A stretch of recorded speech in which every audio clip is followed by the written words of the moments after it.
постои кај сликарот, една боја постои во религијата, една боја во универзумот, една боја во нашите срца, бојата на љубовта. Љубовта е мајлија која од овој свет прави градина. Добро ни дојдовте во нашиот рај. Иако насловот на книгата е Судот на времето од Ѓорги Панов, овде нема да ве судиме, само ќе ве обвиеме со насмевка, љубов и музика. Клучот секогаш е љубовта и најважна лекција во животот е љубовта. Ќе ви прочитам дел од рецензија на професор доктор Илија Велев. Индиректните сатирични, често и хумористични, па дури и иронични форми на промислени произнесувања во овие творби немаат едноставна творечка цел да ја поттикнуваат метаморфозата на актуелната стварност за поуспешно доживеана импресија, зашто ваквите естетски ефекти им се препуштени да ги реализираат конкретните поетски или друг вид белетризирани творечки матрици. Афоризмот има посебен краток жанровски интегритет да го ослободува читателот од бројните животни дилеми, од строгите поставувани морални норми во секојдневието или од ангажирано напластените идеолошки пристрасности, а се со цел да не се осуетат импресивните доживувања, ке каже во неговата рецензија професор доктор Илија Велев.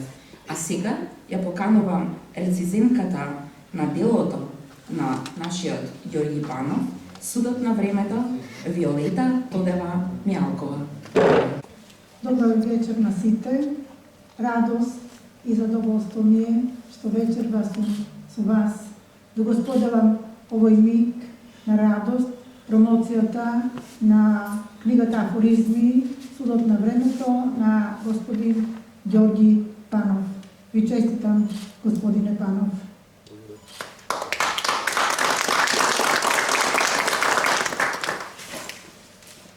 Големо задоволство и чест исто така ми беше кога Панов ми понуди прво да видам која ќе ги прочита неговите афоризми. Кога го слушнав насловот, веќе знае што може со својата мисла и збор Панов да ни каже. Што ќе осуди, кое време ќе го осуди и кој ќе го осудува, се знае. Тој што ќе чита, тој што ќе почувствува неговата сила на умот и душата негова, срцето негово искажено со неколку зборови, со неколку реченици, а толку многу сака да ни пренесе. И сето негово индивидуално да го пренесе кон секој читател и да стане големо колективно. Посакувам сите да умееме премеднаш во животот некоја наша мисла да ја запишеме, да ја претвориме во убав збор кој што ќе остави траги после нас, кој што ќе биде време по нас, бидејќи времето и тоа што сме го оставиле ќе зборува за нас. Судот на тоа што сме ние ќе го даде народот. Впрочем, и сите вие што ќе ја прочитате книгата со афоризми, ќе видите дека носи една многу силна порака која ни кажува пред се во нас за секогаш да остане човекот и човечкото во човекот. Убаво е кога се создаваат од убави мисли книги. Книгите остануваат вечност и време, зашто книгата ќе го надживее и времето. Ќе остане и после нас. Владко Ѓоргиев и на Милена Крстевска.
Уместо урда, понекогаш пресушена цвика се обидуваат да ви продадат.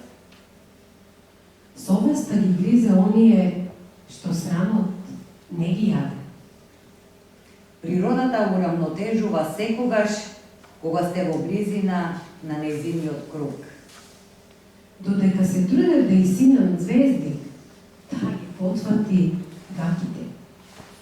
Не се ангели тие што пеколот ви го прикажуваат за рај. Конечно да ги престигнеме јапонците во нешто. По канти за ѓубре, по глава на жител. Кога од невозможното се обидуваат да направат возможно, возможното има да почека. Секоја преголема комоција ќе ме донесе на тесно. Тие што не ја познаваат историјата, во иднината ќе се загубат. Исполнетите со себе, во другите гледаат празни личности. Најтешките проблеми, решението го содржат во себе. Никој досега не се ослободил од својата сенка, ниту од својата суета. Живееме во света земја. Само уште народот да се просветли. Основниот прапраисконски темел и белег на еден народ е јазикот. Кога се удира врз него, сите негови атрибути се разнишуваат. Одговорно тврдам дека при инвалидна правда одговорноста умира неодложно. Во секоја лага има вистина. Потребно е само да се декодира. Вртењето во круг е одличен почеток, но многу лош крај. Никој не успеал во битката со времето. Таа на крај сите ги има тие. Концизните кратки афоризми имаат долг рок на употреба. Невистинитото мислење е недостојно за внимание, толкување и коментар. Кога уцената станува основна алатка на правниот систем, тогаш на правдата нозете и се ампутираат однапред. Кратката мисла има дива фантазија. Прескокнете во вашето его. Така побрзо ќе комуницирате со вашата совест. Пред да ја фрлите ракавицата, потребно е да ја соборите маската од лицето. Хартијата трпи се, но животот не трпи ветер и магла. Авторот за крај да не се обреди. Една песна ќе ви прочитам од неговата стихозбирка Украдено сонце. Сонцето се обидувале, се обидуваат и ќе се обидуваат да ни украдат од името наш, од знамето, од небото наш, од нашите корени, срца, од песните, фолклорот, културата, од целата наша преисконска земја, од векутума за навека. А зошто? Заради што?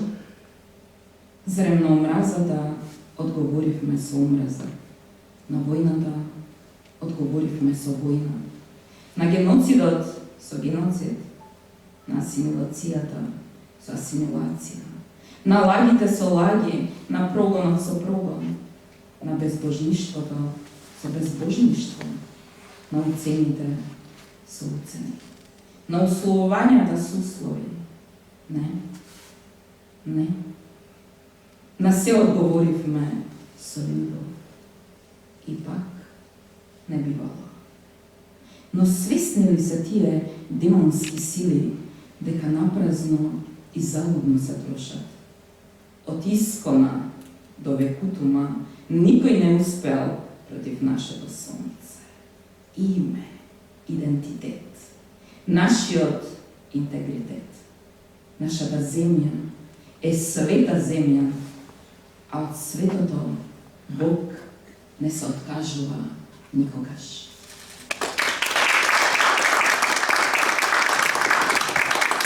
А сега нашиот автор. Нема многу да узурпира микрофон. Повели го. Да искажем благодарноста, би сакал само еден афоризам да цитирам од еминентниот хрватски афористичар Лука Томич, колку што внимавав и гледав сите почитувани присутни, никој не дремеше и не го тераше на сон, како што вели Томич, бидејќи добриот афоризам никогаш не спие. Почитувани присутни, во вакви моменти секогаш не сме во можност да ги избереме најсоодветните зборови кои одговараат на амбиентот за нашите пријатели, роднини, колеги по перо, кои успеа да го направат извоведат овој настан со својот најдрагоцен поклон, времето и организацијата на истиот што го посветија вечерва.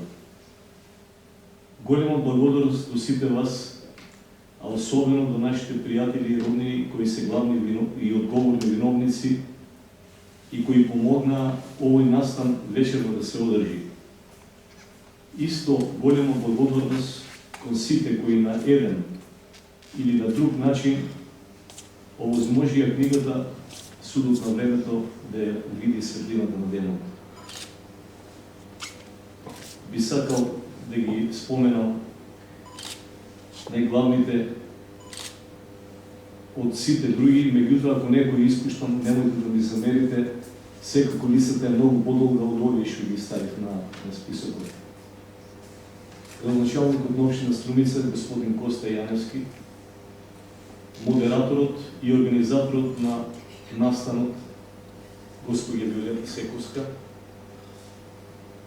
промоторот и рецензентот професор Виолета Тодева Миранкова, уредникот на книгата господин Никола Сарајлиев, дизајнерот на насловната страница и автор на карикатурите во книгата господин Миро Георгиевски, презентерите госпоѓа Никица Вукашинович и госпоѓа Зулија Јовевска, печатницата Академски печат Скопје, Музеот на македонска борба и Портал Македонија, како и директорката Даниела Николова, учениците кои го збогатија настанот со нивната прекрасна изvedба од Средното музичко училиште, Билена Крстевска и Владко Георгиев, од Средното музичко училиште Илија Николовски Вујк, под менторство на професор Гордана Тасева, медиумите ТВ Сонце и госпоѓа Милена Лазова, снимателот почитуваниот Лјупчо Доневски Србо, и ако некој го испуштив од нашите пријатели, колеги, школски другари, колешки по перо, и посебно ги поздравувам сите оние кои што повтор пат се веќе на промоцијата на Судот на времето, веќе еднаш беа во Струмица, и благодарност до специјалниот техничар Стефановски Панче. Благодарам уште еднаш на сите вас за присуството. Се